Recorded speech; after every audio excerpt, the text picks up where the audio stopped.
Bom, em primeiro lugar, eu me identifico bastante com jovens, porque eu sou jovem. Tem gente que não acredita, mas eu sou jovem. Eu gostaria da gente estar bem perto, sabe, numa esfera redonda, trocar uns bate-papo, né? Mas o tempo não permite da gente ser mais dinâmico, né? E não estamos no encontro de jovem, então eu vou tentar compartilhar algo com vocês, no Salmo 127, e eu espero que seja de ajuda. Salmo 127, que nos diz assim: se o Senhor não edificar a casa, em vão trabalham os que a edificam. Se o Senhor não guardar a cidade, em vão vigia a sentinela. Inútil vos será levantar de madrugada, repousar tarde, comer o pão que penosamente granjeaste, aos seus amados ele o dar enquanto dormem. Herança do Senhor são os filhos, o fruto do ventre seu galardão. Como flechas na mão do guerreiro, assim os filhos da mocidade. Feliz o homem que enche deles a sua aljava, não será envergonhado quando pleitear com os inimigos à porta. Senhor, nos ajude a ouvir a Tua voz, usa de misericórdia conosco, e apesar das nossas debilidades, passa através de nós e fala conosco, Senhor, para a Tua própria glória. Que o Senhor abençoe a Tua palavra e abençoe a cada um de nós, em nome de Jesus, amém. Bom, irmãos, meu sentimento é repartir a urgente necessidade que o jovem tem, na verdade que todos nós temos, de confiar no Senhor e não procurar atalhos.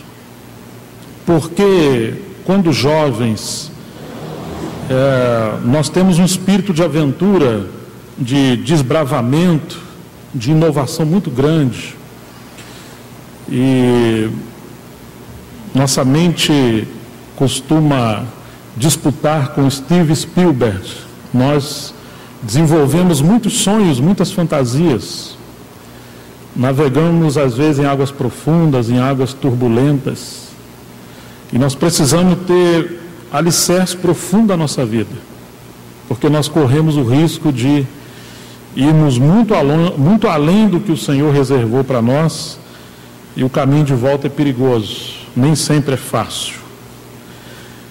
Esse é um salmo que fala de família e fala de edificação. E o Senhor começa falando o seguinte: se o Senhor não edificar a casa, em vão trabalham os que a edificam. Então isso se refere à nossa vida e também se refere à família. O Senhor quer que a gente edifique nossa carreira profissional, nosso relacionamento, nossa vida, nosso compartilhar em todos os aspectos da vida humana, porém debaixo da sua aprovação. Porque se o Senhor não aprovar o que estivermos fazendo, Ele está dizendo que nós vamos fazer as coisas em vão.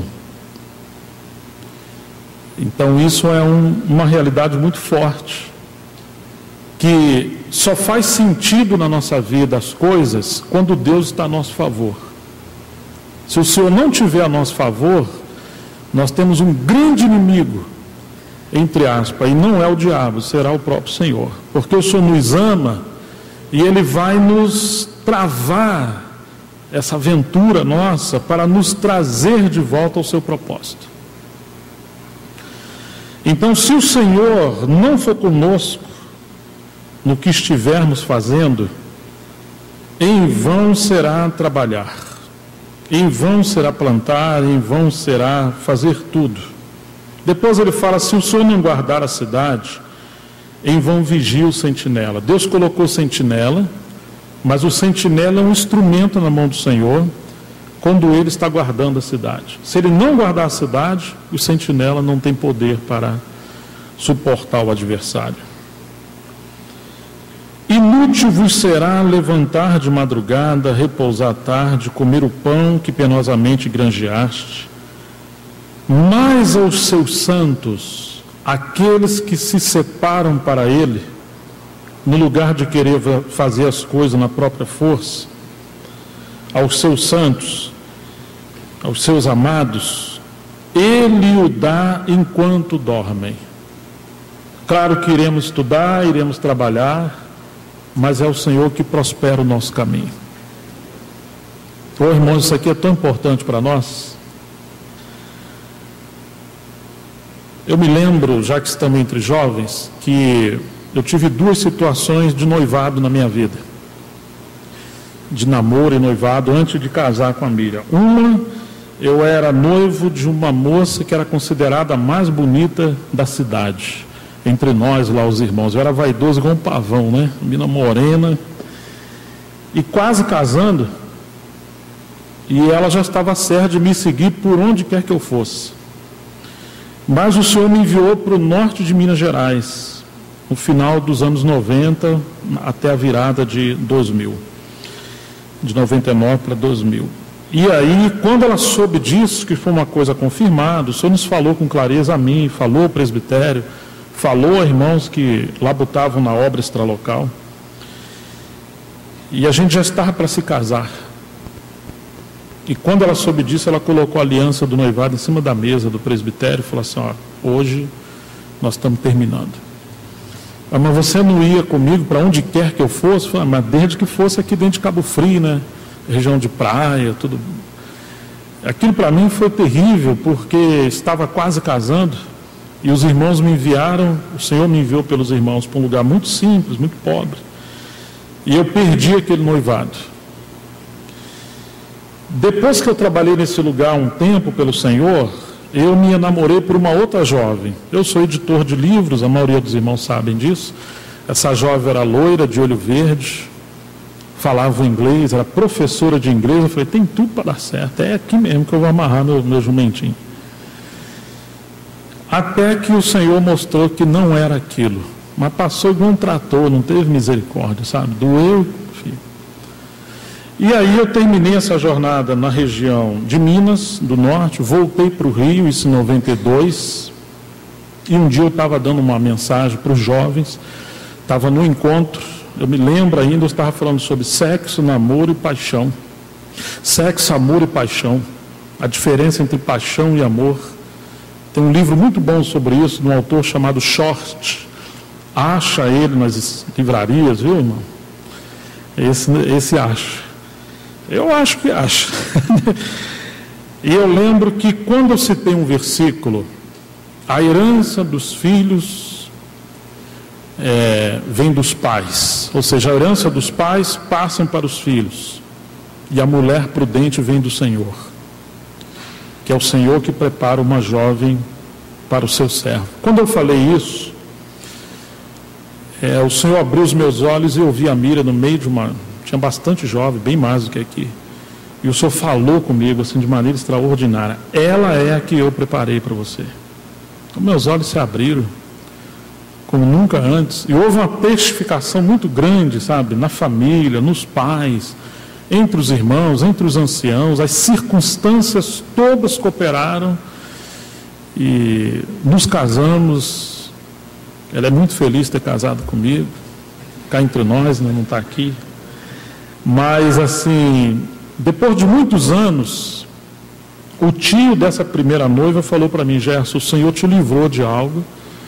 Não que assim, a menina era uma pessoa errada, mas se descobriu no futuro um problema de saúde nela. Ela tinha uma crise nervosa, os nervos ficavam atrofiados, ela jamais poderia viajar, está num tratamento intensivo na época e tal. E você, com esse encargo que o Senhor te deu de servir as localidades, você provavelmente não ia poder cooperar como você coopera. Naquela época eu não entendi, mas depois de muitos anos eu entendi. E a Miriam sempre foi aquela irmã que orava, que queria casar com uma pessoa como eu, que servisse o Senhor em tempo integral, que tivesse o encargo da palavra, sabe? Então, essa passagem de edificação, e esse exemplo que eu estou dando, ilustra exatamente isso, sabe? Às vezes a gente quer criar as nossas soluções e como se não confiássemos na soberania do Senhor. Mas o Senhor tem tudo em suas mãos. Ele coloca pessoas ao nosso redor para nos ajudar. E aí, chega o verso 3, diz assim: herança do Senhor são os filhos. O jovem tem que entender que ele não pertence a ele. Você não pertence a você. Você é uma herança do Senhor. Quando você quer seguir o seu próprio caminho, você está defraudando o Senhor. Você não pertence a você. Você é uma herança que pertence ao Senhor. Então você precisa orar, pedir graça ao Senhor para que os seus estudos e todas as demais coisas que fizer parte da sua vida sejam agradáveis ao seu Senhor, que é dono da sua vida. Porque a herança do Senhor são os filhos. Ou seja, o Senhor edifica a cidade, o Senhor edifica a casa, quando os filhos entendem que são herança do Senhor. Você percebe que uma coisa está relacionada à outra? Nós queremos que o Senhor edifique a sua casa, mas isso só é possível quando os filhos se sujeitam ao Senhor também. Porque uma casa dividida contra si mesmo, ela não pode subsistir, ela não pode permanecer firme. O fruto do ventre é o seu galardão. E o verso 4 diz: como flecha na mão do guerreiro, assim os filhos da mocidade. O Senhor quer nos pegar pelas mãos, porque o jovem tem força, muita força, mas ele precisa ser canalizado. O seu potencial precisa ser canalizado. Irmãos, isso é possível se a gente se submeter ao Senhor e nos submeter aos pais, nos submeter às circunstâncias e às pessoas que Deus colocou sobre nós. Uma flecha não envia a si mesmo. E uma flecha ela precisa ser bem lapidada. Nós só poderemos ser úteis nas mãos do Senhor se Ele lapidar a nossa vida. E ele fala assim que feliz é o homem, como flecha nas mãos do Senhor, assim os filhos da mocidade. Feliz o homem que enche deles, ou de filhos, ou de flechas, a sua aljava. Não será envergonhado quando pleitear com os inimigos à porta. Há muitos inimigos, os ateus, os céticos, os satanistas, essa sociedade corrompida, depravada, sem valores morais. E o Senhor quer usar os jovens como flecha nas suas mãos e como uma honra para os seus pais, para eles serem instrumentos diante dessa sociedade.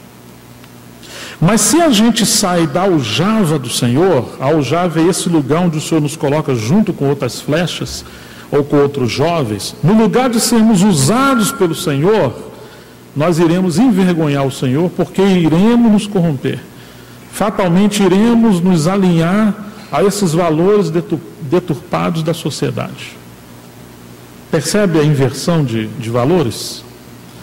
Então nós precisamos entender como jovens, que temos uma missão, e essa missão é sermos como flechas nas mãos do Senhor.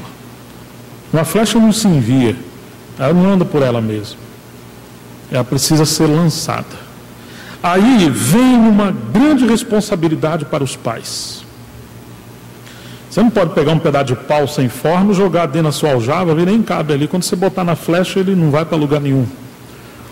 Ou seja, a flecha é resultado de um trabalho detalhista de um habilidoso escultor, de artistas que trabalham com essa habilidade. E Deus colocou essa responsabilidade sobre os pais. Os pais têm uma responsabilidade de fazer com que os meninos homens sejam homens no futuro. E as meninas sejam mulheres do futuro. Preparar eles para a vida real. Aqui está dizendo que os jovens seriam lançados, e nós às vezes queremos criar filhos para serem nossos por toda a vida. Quantas vezes oramos, Senhor, envia obreiros para a tua seara? Pode ser o seu filho? Não, isso aí também já é demais. Eu já estou orando, o Senhor ainda quer pegar meus filhos? Então assim, nós às vezes preparamos filhos para serem médicos, engenheiro, qualquer coisa, mas estamos dispostos a preparar os nossos filhos para serem de fato flechas nas mãos do Senhor, mesmo que seja através da medicina, da engenharia, de qualquer uma outra coisa, ou da obra missionária. Ele sabe como fará, mas o que ele precisa encontrar nos pais é esse coração disposto a trabalhar nos seus filhos para que eles se tornem flechas nas mãos do Senhor. Se o arqueiro mirar bem para onde vai lançar a flecha, ele vai acertar, se ele é bem treinado. Agora, hoje, qual é o nosso problema? A gente fala assim para o filho, filho, você quer ir? Ah, pai, eu não quero. Está vendo bem? Ele não quer. Em outras palavras, isso não é uma flecha. Isso é quase uma flor. Nós precisamos preparar os meninos para ser homem. O homem precisa ter caráter. E caráter é formado na sua infância, que é para quando ele crescer, ele ser homem. Se ele não aprender a obedecer os pais quando for pequeno, não vai obedecer professores, educadores, patrões e muito menos o Senhor. Por isso que temos que treinar os nossos filhos à obediência, preparar o caráter dos nossos filhos. Que às vezes quando eles chegam na adolescência a gente ora mais, né? Ah, Senhor, não sei o que está acontecendo. Foi você que preparou seu filho com caráter muito fraco. Nós precisamos cooperar com o Senhor. E aí, irmãos, esse é um salmo tão impressionante, porque o Senhor agora precisa colocar algumas responsabilidades sobre nós, que nós muitas das vezes não queremos. Mas ele aqui falou que aquele que encher a sua aljava de filhos não vai ser envergonhado. Hoje a sociedade fala, você não deve ter mais de 2. A China pede para você não ter 2. E tem lugares na Europa que pedem para você não ter nenhum. Ainda que os muçulmanos querem ter 10, né? Você sabe que o movimento islâmico é a religião mais forte que tem no mundo, está crescendo e está havendo um terrorismo religioso, está havendo guerra no Iraque e outros lugares. Criança com 7 anos já são missionários do Islã e eles são bombas, crianças bombas já, são treinados para morrer. E eles vivem uma mentira como se fosse verdade. E a gente tem uma verdade e vive como se fosse uma mentira, porque nós não levamos muito a sério o Evangelho. Precisamos criar os nossos filhos para Deus. E precisamos treinar os nossos jovens para Deus. Precisamos ter bastante diálogo, relacionamentos entre nós, ter um coração muito aberto para compartilhar tudo. Sem exceção. Porque o mundo não nos poupa de tudo. Então, irmãos, tem uma passagem no livro de Jeremias, vamos lá comigo, Lamentações de Jeremias, capítulo 3, que nos diz assim, verso 22, Lamentações de Jeremias. As misericórdias do Senhor são a causa de não sermos consumidos. Tem Salmos, depois você vai indo para frente, depois tem Provérbios, vai seguindo adiante, vai chegar em Jeremias, depois tem Lamentações. Todo mundo achou, né? As misericórdias do Senhor são a causa de não sermos consumidos, porque as suas misericórdias não têm fim. Que bom! Como o Senhor é misericordioso! Renovam-se a cada manhã. Grande é a tua fidelidade. Todos nós cremos nisso? Amém? Que a misericórdia do Senhor não tem fim, grande é a sua fidelidade. Então, ok. A minha porção é o Senhor, diz a minha alma. Portanto, esperarei nele. Quando o Senhor é a nossa porção, nós esperaremos nele. Bom é o Senhor para os que esperam por ele, para a alma que o busca. Bom é aguardar a salvação do Senhor, e isso em silêncio. Não seja rebelde, não seja alguém que force a barra com as pessoas. E aí o Senhor vai falar no verso 27: bom é para o homem suportar o jugo na sua mocidade. Assente-se solitário e fique em silêncio, porquanto esse jugo Deus pôs sobre ele, o jovem. Ponha a boca no pó, talvez ainda haja esperança. Dê a face ao que o fere, farte-se de afronta, o Senhor não rejeitará para sempre. Pois ainda que entristeça alguém, usará de compaixão segundo a sua grandeza, a grandeza das suas misericórdias. Irmãos, essa questão de que o Senhor põe um jugo sobre o jovem, ou ao homem na sua mocidade, o homem aqui eu entendo que é genérico, e a gente tem que aprender a se humilhar, a esperar e estar em silêncio. Nós realmente precisamos entender que Deus salva os jovens, muitas das vezes através das circunstâncias. Certa vez eu estava falando aos jovens lá no sul, e eu falei das 7 lâmpadas que apontam a vontade de Deus. Comparei um navio que vai atracando vai chegando no porto, e se está à noite, você vai ver que se você estiver com o navio no lugar errado, você vai bater de frente, você vai ver 7, 10, 12, 15 lâmpadas. Você tem que virar o navio ou o barco a ponto de ser uma só. Isso significa uma pista que você tem ali, imaginária, para você chegar. O avião é assim também. Você olha lá de cima e a pista ela é reta, e cada lâmpadazinha ele tem que ver como se fosse uma. Quando essas lâmpadas se tornarem uma só, é porque o caminho está reto e você pode atracar o seu barco ali ou o seu avião. E aí eu comecei a enumerar cada lampazinha dessa. Primeiro, a paz interior. O Espírito Santo dentro de nós. Quantas vezes a gente quer fazer coisa que está gerando angústia dentro de nós? Não está gerando paz. A paz é o árbitro dentro de nós, no nosso coração. Está escrito isso em Colossenses, né? Muitas vezes o jogador de futebol pega a bola na frente, ele acha que vai fazer o gol, está certinho, e o bandeirinho falou, está impedido. E é isso que a paz faz dentro de nós. Nossa cabeça acha que está tudo certo, mas dentro de nós, às vezes perdemos a paz. Mas a paz sozinho não é suficiente. Você precisa ter as Escrituras para não fazer nada contra as Escrituras. Mas digamos que você tem paz e as Escrituras aprovam o que você está fazendo, mas existe governo sobre você. Deus colocou os pais sobre você, e no contexto da igreja Deus colocou o governo local sobre nós, e no contexto da sociedade Deus colocou os patrões sobre nós, e assim sucessivamente. Então, quando as coisas são de Deus, Ele testifica no coração daqueles que estão sobre nós. Mas além das autoridades sobre nós, nós temos a assembleia local. E nós temos as circunstâncias. E nós temos afetos naturais, ou afeições naturais e dádivas que Deus colocou em nós de forma naturais. E Deus fala através das nossas afeições, talentos e dádivas naturais. E quando você junta essas coisas têm que se formar em uma lâmpada só, não em várias lâmpadas.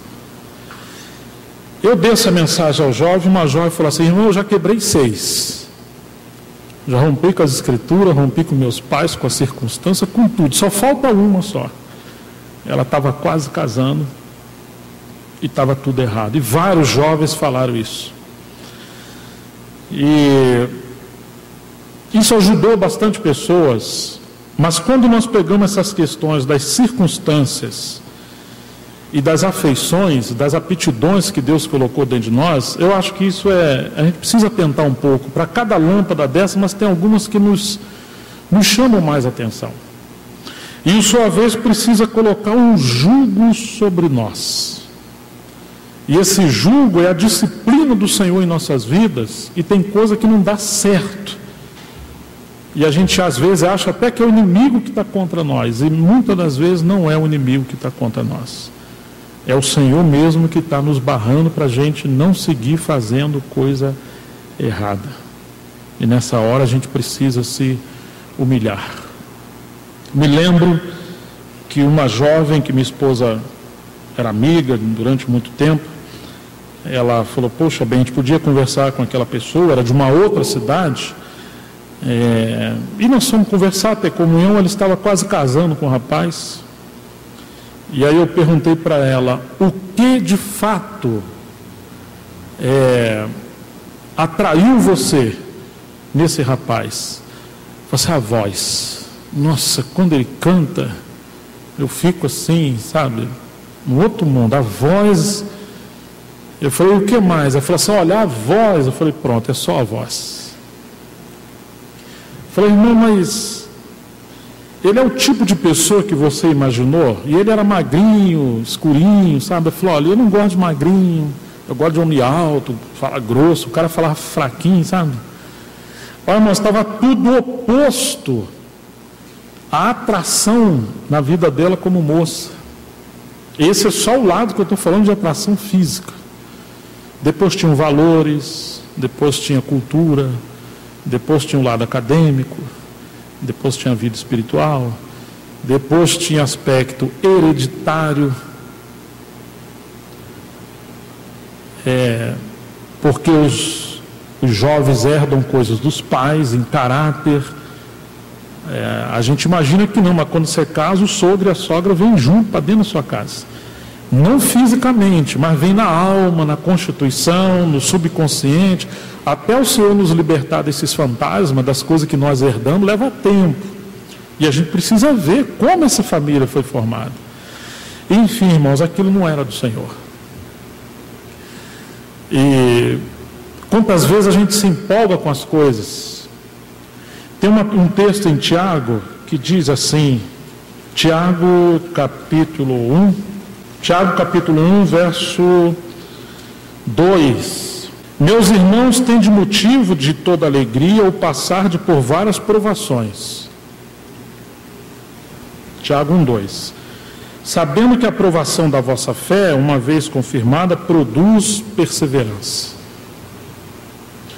Ora, a perseverança deve ter ação completa, porque para que sejais perfeitos e íntegros, em nada deficientes. Se a gente queimar a etapa, o só vai fazer a gente voltar àquele ponto de novo.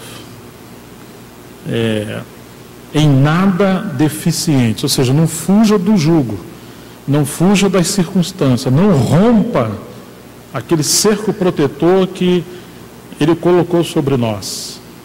Se as coisas não estão claras aos pais e às pessoas que estão sobre nós, quase 100% o Senhor não é conosco nessas coisas. Então, essa teimosia, mas pai, mas mãe, mas fulano, isso é o nosso caráter que ainda não foi trabalhado adequadamente, e a gente força a barra. E às vezes o Senhor permite você ir fazer o que você quer para disciplinar. Está vendo? Não era isso. Eu não sei quantos conhecem a biografia do irmão Watmani, mas ele se namorou por uma jovem, e ele quis casar com essa jovem. E o Senhor falou não. E ele teve que largar essa jovem. E cerca de 10 anos depois, o Senhor deu uma mulher para ele casar, uma jovem para ele casar. E quem era essa pessoa que o Senhor deu para ele casar? Foi a mesma que ele falou não lá no passado. Ela ainda não estava pronta e nem ele tampouco estava pronto. Às vezes as coisas são do Senhor, mas não é o tempo do Senhor. E nós queremos fabricar as coisas no tempo, no nosso tempo. Outra vez o Watmani quis ir fazer uma determinada obra em tal lugar. Ele era jovem. O Senhor colocou isso no coração dele. Falou, se o Senhor mandou, o Senhor colocou, eu vou. Quando ele ia, aí os pais falaram, não vai. Nós não abençoamos você nisso aí. Aí ele foi diante do Senhor. E aí, Senhor, o Senhor mandou, eu vou romper. Falou assim, não, obedece teus pais. Ensinando sobre a questão de governo, de liderança. Honra o teu pai e tua mãe, que é o primeiro mandamento com promessa, para que tudo te vá bem sobre a terra, na sua vida, e possa viver longos dias. Muitas vezes as coisas não vão bem para nós, ainda que a gente está fazendo tudo certo, por acaso, porque nós quebramos um princípio. E aqui fala que nós não podemos faltar em coisa alguma. Verso 5: se porém algum de vós necessita de sabedoria, ou seja, eu não estou entendendo por que as coisas não estão fluindo, o que a Bíblia manda a gente fazer? Peça a Deus, que a todos dá liberalmente, e nada lhes será, e nada lhes impropera, e ser-lhe-á concedida. Peça, porém, com fé, em nada duvidando, pois o que duvida é semelhante à onda do mar, impelida e agitada pelo vento.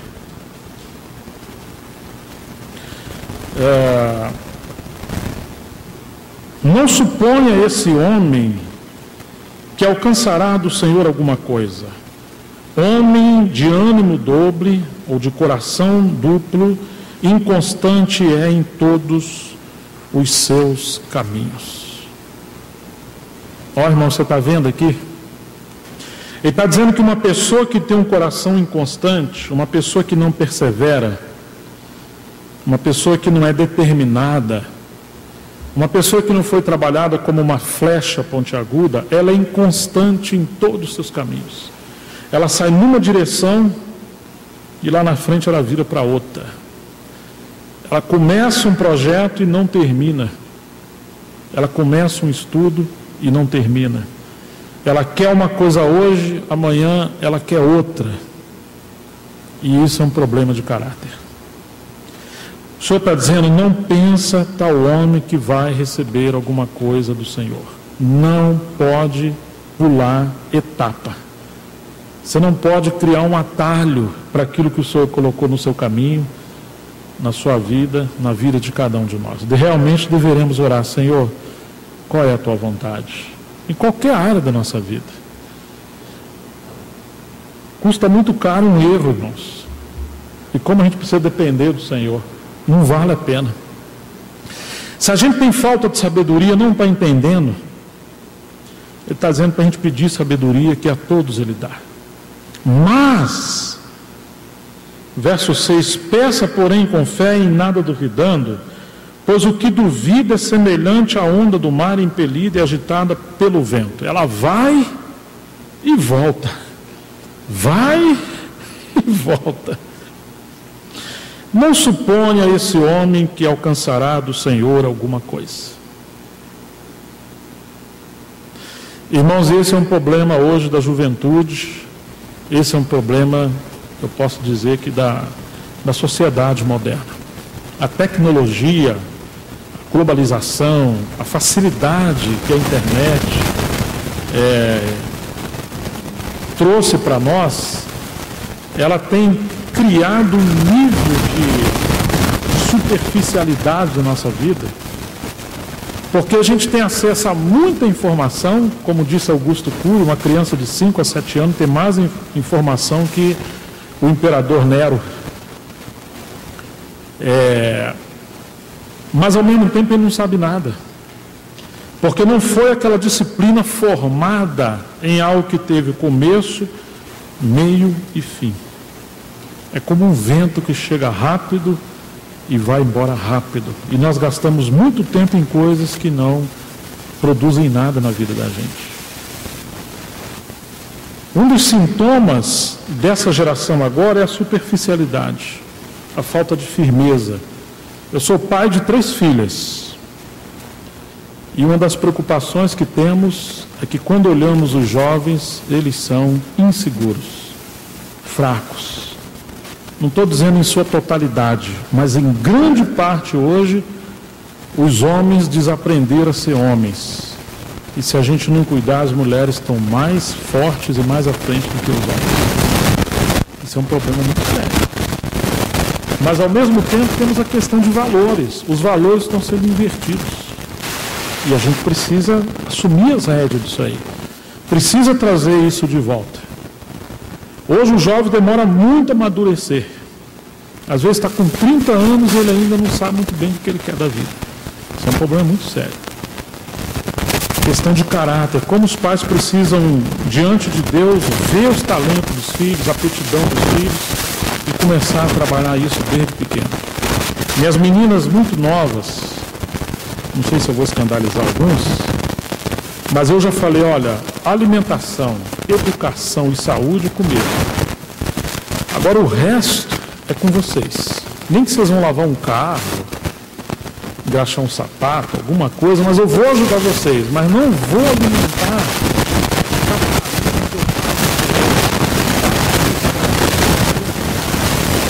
Para suprir a necessidade. Não é necessidade, ele projeta no subconsciente dos jovens uma necessidade que não existe. Você tem que ter, saiu uma nova marca, saiu uma onda nova, um celular novo. E a gente começou a plantar valores nas meninas. Eu me lembro que uma vez eu sentei com elas, muito novas. Eu falei, vamos pegar um papel, nós vamos criar comida. Cada um de vocês vai colocar aqui, ó, coisa que a gente gasta aqui em casa. Começando isso. Não sei. Não. Para tomar banho, quem que tem que ter? Água. Eu falei, então põe água. A água. O que mais tem que ter? Chuveiro quente, vem de energia, então põe energia. Come, então põe comida. Vai na farmácia, e assim foi, uma lista ficou enorme. Falei, agora na segunda coluna, coloca quanto você acha que custa isso aqui. Uma tinha acho que 13, a outra 14, a outra 15, era por aí. E aí fomos colocando. Falei, agora vamos ver os custos reais disso aqui. Ó, a energia custa tanto. Hã? Falei, pois é. Isso aqui custa tanto, isso aqui custa tanto, isso aqui tanto. Agora vamos somar isso aqui. E eu não pus a mão. Quando elas somaram, eu falei, filhas, quanto que deu? Deu tanto. Eu falei, divide isso por um salário mínimo. Quanto salário deu? Está dando tanto. Eu falei, tem chefe de família que vive com salário lá no norte, no nordeste.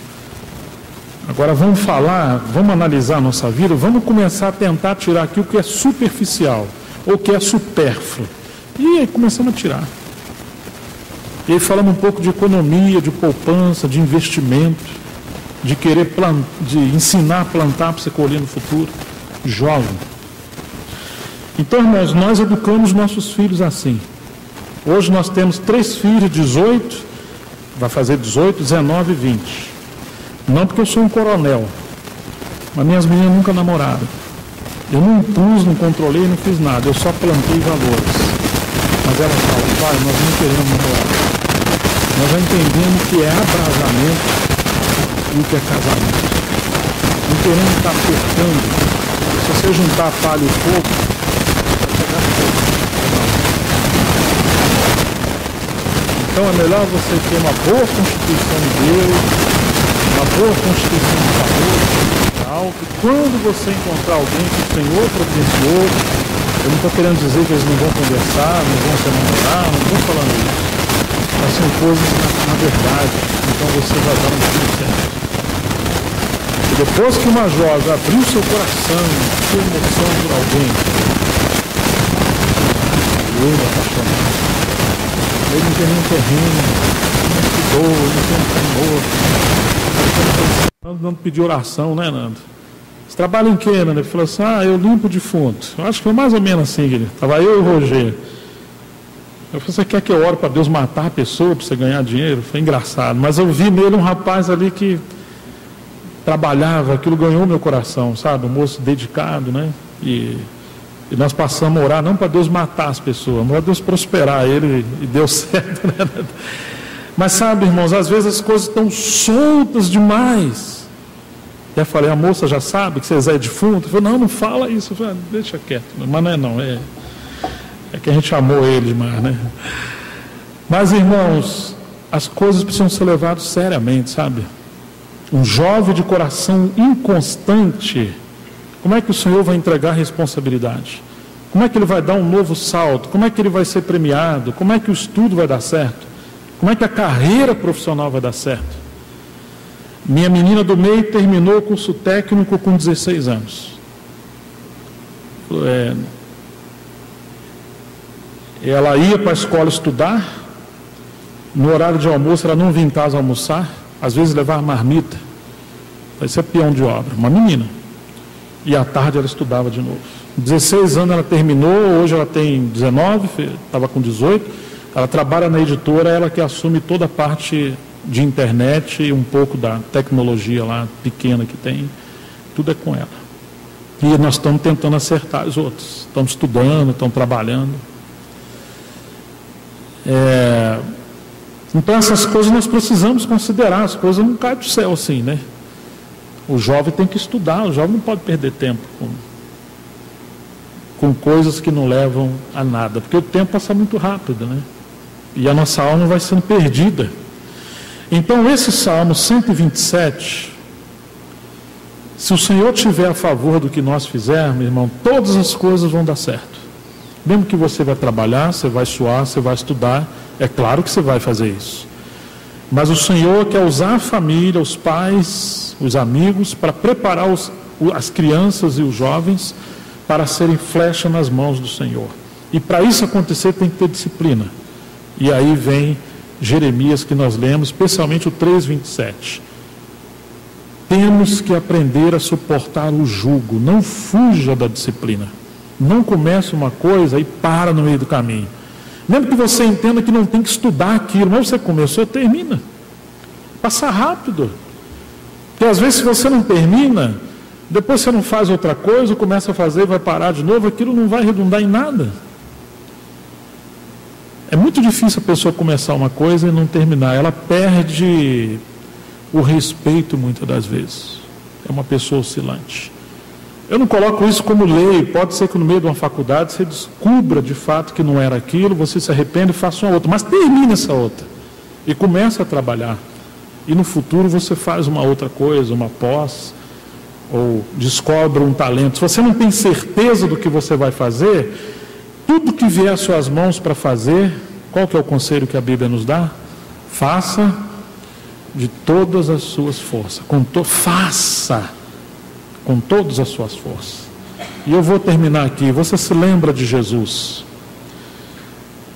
Jesus era um carpinteiro, ou filho de carpinteiro, e ele trabalhou com seu pai. Ele com 30 anos começou o seu ministério, mas até 30 anos, o que você acha que ele estava fazendo? Ele estava trabalhando. E no que ele estava trabalhando? Ele estava trabalhando no contexto da família.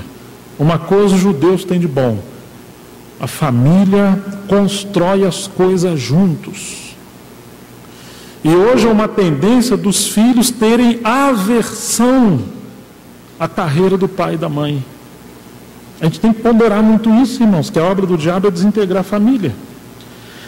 Qual foi a missão de Noé, entre outras? Construir uma arca. Ele sozinho? Não, a missão era para Noé, mas a família construiu junto. Deus falou: Abraão, sai da tua terra. Mas ele saiu sozinho? Não, levou a sua esposa, teve filhos. E o propósito de Deus foi com eles juntos. Você vai ver que na cultura hebraica, judaica, os filhos trabalhavam com os pais. E eram os pais que conduziam os seus filhos. Hoje os filhos querem se tornar autônomos ou independentes muito cedo. Acham que são maduros para tomar suas próprias decisões, porque na verdade não querem, muitas vezes, estar debaixo de disciplina. Às vezes até detesta e odeia o trabalho dos seus pais. Precisamos orar, irmãos. Pode ser que os filhos tenham outras aptidões, e existem, mas pode ser uma obra do inimigo para afastar os filhos dos seus pais e criar um conflito no seio da família. Às vezes você pode ajudar os seus pais, mas você prefere trabalhar, às vezes, com o incrédulo, ganhar miseravelmente um trocado, mas não quer trabalhar com seus pais. Uma vergonha, uma aversão. Precisamos orar sobre isso. Precisamos considerar essas coisas. Claro que em várias instâncias, o melhor trabalho para um jovem não deveria ser com seus pais. Porque para os filhos, os pais são os piores patrões, o mais chato. Até que você vai pegar uma outra empresa, você vai entender que seu pai é o melhor patrão do mundo. Que ali você tem uma flexibilidade, né? Lá você não tem. Mas se o primeiro trabalho de um filho é com os pais, irmãos do céu, Que conflito que é isso, até você valorizar as coisas. Mas eu queria concluir dizendo isso, sabe? Nós vivemos um tempo de superficialidade. E nós não temos maturidade suficiente para tomar as decisões maduras. E a nossa tendência é quebrar as etapas e quebrar essas lâmpadas que estão na nossa frente para a gente seguir o nosso próprio caminho. Mas vamos devagar. Tem muito tempo pela frente. Sofra o jugo que o Senhor colocar sobre você. Em silêncio. Pare de reclamar. Pare de reclamar dos seus pais. Pare de forçar a barra. Vamos orar. Recentemente, ou melhor, uns 3 anos atrás, um irmão que é administrador, e ele fez um MBA de administração, ele foi um dos caras que implantou um sistema dentro da Embratel que deu certo, acho que 2 sistemas. E ele um dia falou para mim assim: Gerson, eu fui criado com os meus tios. E eu tinha raiva dos meus tios, porque meus tios tinham uma padaria. E aí esse negócio de ter padaria, eu acordava às 5 horas da manhã, o trem era ruim. Eu tinha 11, 12 anos, e eu olhava pelo vitrô, meus colegas estavam tudo jogando bola na rua, e eu trabalhando. Era um jugo. E aí o tempo passou, eu estudei, eu me formei, me casei, saí daquela cidade, fiz pós e tal, fui administrador. E um dia eu voltei naquela cidadela. E o que eu descobri? Que quase todos aqueles moleques, garotos, que eram meus colegas, a maioria não deu em nada. Um era usuário de droga, o outro casou e separou, e só desgraça. E Deus mudou meu coração, porque Ele usou os meus tios, através do trabalho, da disciplina, para me salvar do mundo, para me salvar dessa corrupção. E eu naquela época tinha bronca dos meus tios. Eu achei aquilo uma lição de vida real. É um amigo meu.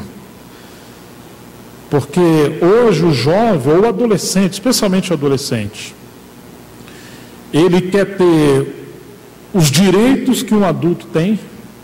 Então ele quer ter um dinheiro, mas ele não quer ter a responsabilidade que um adulto ou um jovem tem. Ele quer ter só os privilégios. Então assim, ele quer ter dinheiro, mas ele não quer trabalhar. Ele quer ter uma televisão no quarto dele. Ele quer ter um celular de ponta. E vai por aí afora. Ele quer ter tudo quanto ele tem direito, sair, e vai por aí afora. Mas ele não quer ter disciplina e ele não quer arcar com a responsabilidade. Se ele discute com os pais, você não percebeu que eu já estou grandinho, estou grandinha? Mas se os pais, filho, vamos fazer isso aqui? Pô, pai, ainda sou jovem, né? Eu sou criança, pega leve, né? Vocês estão entendendo? Na hora da responsabilidade nós somos muito novinhos. Mas na hora do lazer, pai, eu tenho direito. Então há uma discrepância muito grande e a gente precisa ordenar essas coisas. Que tempo complicado esse que nós estamos. Eu tenho 2 minutinhos aqui que eu vou terminar com isso. Eu fui ajudar uma família em São Paulo. E essa foi uma situação muito difícil que aconteceu, porque uma pessoa morava nos Estados Unidos, se enamorou por uma jovem num país da Europa, e uma pessoa no Brasil pediu para eu ajudar. E aí eu fui descobrir que esses 2 jovens nunca se conheceram fisicamente, mas se enamoraram pela internet. E no futuro eu fui descobrir que essa jovem nunca existiu. Era uma pessoa que ela não teve os seus sonhos realizados, já era uma pessoa mais velha, e através da internet ela criou uma personalidade. E ela se apaixonou por um rapaz. Estão vendo? E esse rapaz veio para o Brasil, dos Estados Unidos, e ele ia casar com essa personalidade. O cara era formado, um gerente de uma empresa, acho que 26 anos, mas ele ficou seduzido, hipnotizado por essa situação. Aquilo me gerou um problema muito grande, porque eu fui diante de Deus e eu comecei a pesquisar e estudar um pouco. E eu comecei a descobrir que, às vezes, tem uma pessoa que ela tem 10, 15, 20 fakes na internet. Ela quis fazer medicina, mas não deu certo. Então ela cria um personagem, como se fosse um médico, ou alguém da área. Mas ela tem um outro distúrbio, e assim sucessivamente. Então esse mundo cibernético, imaginário, fictício, ele passa a ser o mundo real dessa pessoa. Estão entendendo? E ela acha que tem amigos, porque ela vai se relacionar com uma infinidade de pessoas. Olha, eu tenho 1000 e tantas pessoas no meu Facebook, meus amigos. E você nem sabe se essas pessoas existem. Talvez 5%, 10%, 7% você conhece, o resto... Irmãos, eu comecei a pesquisar vários jovens, várias pessoas, e eu vou ter que falar isso aqui.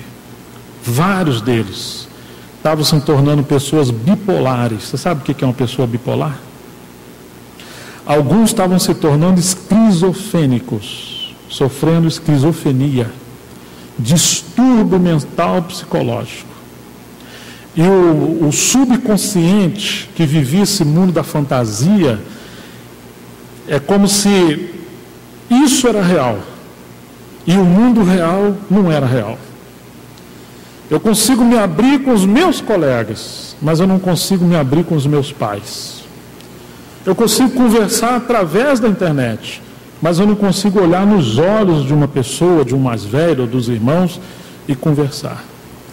Eu me sinto feliz quando eu estou nesse ambiente, mas estar com as pessoas eu não quero, então eu prefiro estar no meu quarto trancado. E isso é sintomas de doença. Inclusive, há algumas doenças acontecendo no nosso tempo, e uma delas é essa: você não consegue desligar do celular. O celular dorme do seu lado, e a todo tempo você tem que estar ali, fazendo alguma coisa. Isso rouba a sua alma e te escraviza. Chegou a um ponto que os jovens estão se comunicando com outras pessoas através da internet, dormindo. E no outro dia que eles descobrem que eles estão mandando mensagem uns para os outros. É um comércio de almas. Irmãos, esse é um tempo que nós estamos vivendo. Nunca teve um índice de depressão, de esquizofrenia, de bipolaridade como no tempo que nós estamos vivendo. O que era comum aos velhos, as doenças dos velhos estão se tornando doenças de jovens.